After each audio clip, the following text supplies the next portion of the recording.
Salut les motards, aujourd'hui on va voir comment ne pas reculer en montée. Alors tu veux te garer, tu es un peu en pente, tu as mis la béquille, et là tu lâches la moto, oh merde, embêtant. Première possibilité, tu mets la béquille, tu restes freiné du frein avant, et tu attends là pendant 1h30. 1 hour later. Deuxième possibilité, tu mets une vitesse, la première vitesse, hop, et là, du moment que tu as une vitesse, hop, la moto ne recule plus. Et ça y est, tu peux aller chercher mémé aux courses. Ou tu peux acheter les Pampers pour ton fils de 14 ans qui passe le AM. Dis-moi dans les commentaires si tu as la ref. Donc là, hop, sans la vitesse. Là, je passe ma vitesse.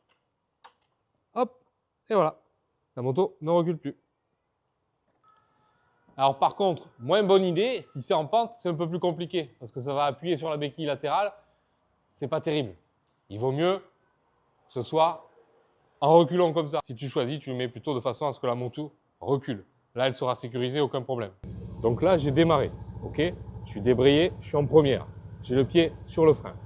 Je vais accélérer, remonter un peu l'embrayage. Là, je sens que la moto commence à avancer. Je lâche mon frein arrière et j'ai plus qu'à finir de relâcher l'embrayage.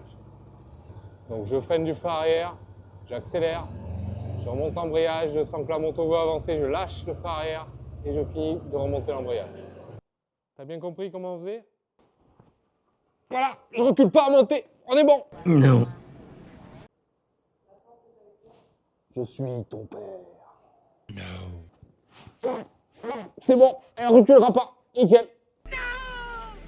Donc j'accélère, je relève l'embrayage et je relâche mon frein arrière. Tu vois, je recule pas. Yes! Voilà comment on fait pour pas reculer en montée. Allez, salut les motards!